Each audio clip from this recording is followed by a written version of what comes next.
और मैं जिला प्रतिनिधि जिलाध्यक्ष हूँ और देशी शिक्षा रामपुर से हम लोग यहाँ आए हुए हैं। आज की पेंशन रैली का मकसद क्या है? मकसद क्या है, हमारी जो पुरानी पेंशन थी वो है आज के बाद में सरकार द्वारा बंद कर दी गई, वो बहाल की जाए, इसीलिए हम यहाँ आए हुए हैं। सर, जो पुरानी पेंशन की जो मुहिम बढ़ रही है, लगातार रैलियाँ हो रही हैं और धरना प्रदर्शन हो रहा है, क्या इसका असर आने वाले चुनाव में पड़ेगा?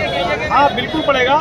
जब ये पेंशन खत्म की गई थी तो उस समय हमारी संख्या बहुत कम थी, 10%। आज रेशियो ये हो गया है कि 90% जो है वो नई पेंशन में लोग आ रहे हैं और पुरानी पेंशन के मात्र 10% है। 90% लोगों में आक्रोश है, शिक्षक कर्मचारियों में सबने निश्चित है कि हमारी जो मांग है और सरकार के दबाव है वो ज़्यादा है। जैसा कि आपने देखा कई राज्यों में पुरानी पेंशन की बदौलत चुनावी वादे किए गए और ये चुनाव भी जीते और पुरानी पेंशन भी बहाल हुई।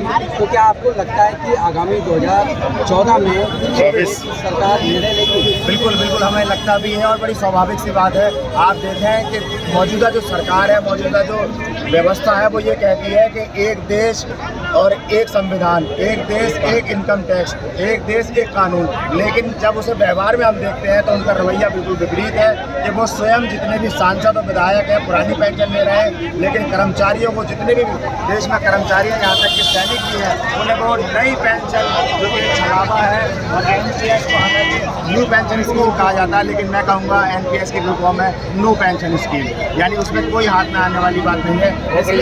इसलिए मैं ये कहना चाहूँगा कि जिस तरह से मोदी जी ये कहते हैं कि एक देश एक कानून, तो यहाँ भी उन्हें ये बात अप्लाई करनी चाहिए कि एक देश एक पेंशन। वो स्वयं तो पुरानी पेंशन ले रहे हैं, लेकिन हमें मजबूर कर रहे हैं जबरन। जिस तरह से 1927-28 में साइमन कमीशन भारत आया और जबरन भारतीय लोगों पर जातिया और अंधा कानून उसने थोपने का काम किया था। मौजूदा व्यवस्था में भी यही देखने में आ रहा है कि जबरन भारतीय कर्मचारियों पर जो है नई पेंशन स्कीम थोपी जा रही है, जो कि बहुत ही नुकसानदेह है। हम इसीलिए जनपद रामपुर से चलकर न सिर्फ रामपुर से बल्कि देश के विभिन्न राज्यों से यहाँ पर कर्मचारी और दूसरे संगठनों के लोग यहाँ पर पहुँचे और इस मांग कर रहे हैं कि मानसून सत्र में जबकि लोकसभा का सत्र चल रहा है, न सिर्फ पक्ष के लोग बल्कि सारा विपक्ष भी दिल्ली में मौजूद है, तो हम अपनी आवाज़ उठाने के लिए आए हैं कि रामलीला मैदान से हमारी आवाज़ लोकसभा में पहुँचे और सरकार गंभीरता से इस पर फैसला करे कि 2024 के चुनाव से पहले पुरानी पेंशन बहाल की जाए। और ये देखने में आया कि कई राज्यों में इसे बहाल भी कर दिया गया है, राज्यों ने अपनी जिम्मेदारी लेते हुए, जिसमें पश्चिम बंगाल भी है, राजस्थान भी है, पंजाब भी है, उन्होंने पुरानी हिमाचल प्रदेश बहाल कर दिया गया है। तो हम मांग करने आए कि यहाँ भी पूरे देश में एक बार फिर से इसको बहाल कर दिया जाए।